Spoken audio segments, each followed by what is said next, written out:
இவன் என்ன பேசிருப்பான்? ஏல் ஆபேல் தம்பி இல்ல, இளைவன் தானே, சரிதானே? இளைவனா தான் எப்படி கூடுவான்? ஏலுங்க வா அப்படின்னு இருப்பான். கூப்பிட்டு நான் காணிக்க கொண்டு போனேன், ஏன் காணிக்க அவர் ஏத்துக்கிட மாட்டேன்ட்டாரு, நீ கொண்டு போனதை அவர் ஏத்துக்கிட்டாரு, ஏன் அப்படி செய்தாரு? இல்ல என்னப்பா இருக்குது ரெண்டு பேருக்குள்ள? ஏன் இந்த மாதிரி பாகுபாடு?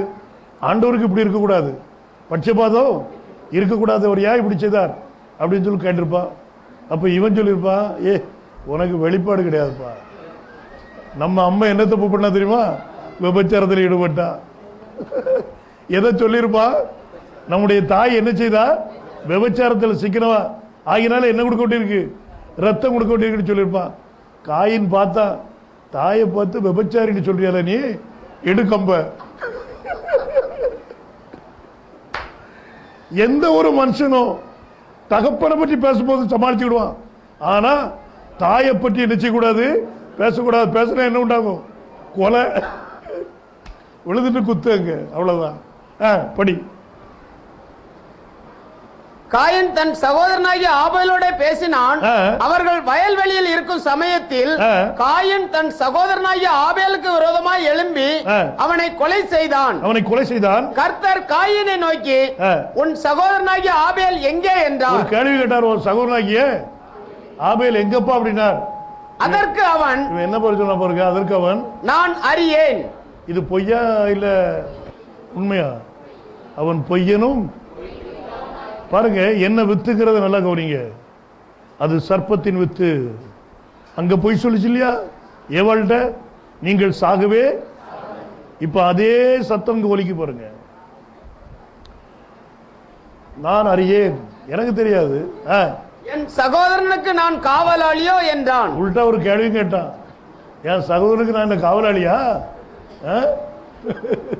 ஆண்டவர் மூச்சு காட்டக்கூடாது கேட்க அவன் கேட்கிறான், என் சகோதரனுக்கு நான் காவலாளியா? ஆண்டவர் அதால விட்டுருவாரு அப்படியா? அவருக்கு அதுக்கு மேல் கொண்டு தெரியுமா தெரியாதா?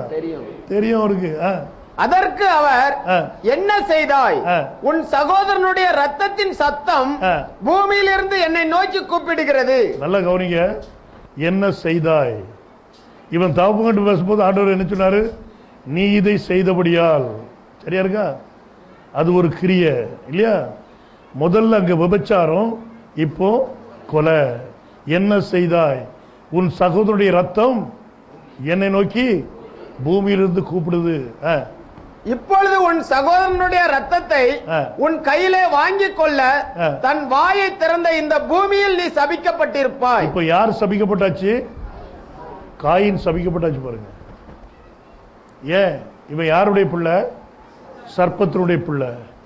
அங்க சர்ப்பம் சபிக்கப்பட்டுச்சு, இப்போ அவனுடைய வம்சத்துல காயினும் என்ன செய்தான்? சபிக்கப்பட்டாச்சு. பாருங்க, நீ நிலத்தை பயிரிடும் போது அது தன் பலனை இனி உனக்கு கொடாது. இனிமே அது உனக்கு பலன் கொடுக்காதுப்பா. நீ பூமியில் நிலையற்று அலைகிறவனா இருப்பாய் என்றார். பூமியில எப்படி இருப்பா? நிலையற்று அலைகிறவனா இருப்பா. அப்பொழுது காயின் கர்த்தரை நோக்கி, எனக்கு இட்ட தண்டனை என்னால் சகிக்க முடியாது. எனக்கு தண்டனை சகிக்க முடியாது. இன்று என்னை இந்த தேசத்திலிருந்து துரத்தி விடுகிறீர். இப்போ நீ நினைச்சிற இந்த தேசத்தை விட்டு துரத்தி விடுகிறீர். நான் உமது சமூகத்துக்கு விலகி மறைந்து பூமியில் நிலையற்று அலைகிறவனா இருப்பேன். காயின ஆண்டவர் தன்னுடைய சமூகத்தை விட்டு என்ன செய்தார்? துரத்திட்டார், ஓட அப்படின்னு சொல்லி. இப்போ காயின் அந்த சமூகத்தை விட்டு ஓடுறான். இது வரைக்கும் நம்ம இன்னைக்கு பார்த்துக்கிடுவோம். இடத்துல நினைச்சோம், நாளைக்கு பார்க்கலாம்.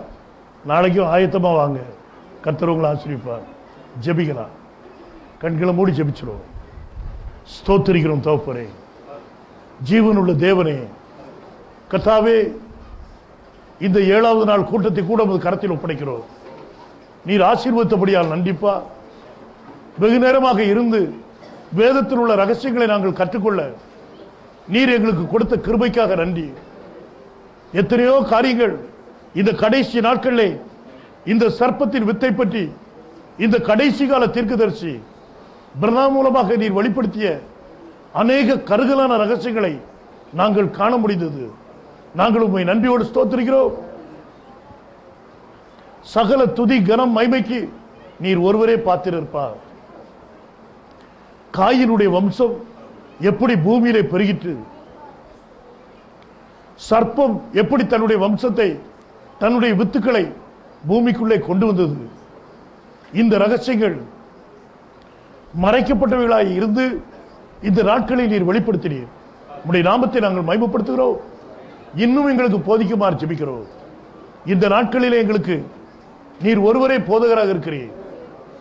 நாங்கள் பெற்ற அபிஷேகம் அது உம்முடையதாக இருந்து அது எங்களுக்கு போதிக்கட்டும். நாங்கள் கேட்கிறோம் தகப்பனே. சபையை உமது கரத்தில் ஒப்படைக்கிறோம். உம்முடைய பிள்ளைகளை ஆசீர்வதித்தல்லும். நடக்க வேண்டிய ஆராதனைகளை உமது கரத்தில் ஒப்படைக்கிறோம். இயேசு கிறிஸ்துவின் நாமத்தில் விண்ணப்பிக்கிறோம். லார்ட், ஆமென்.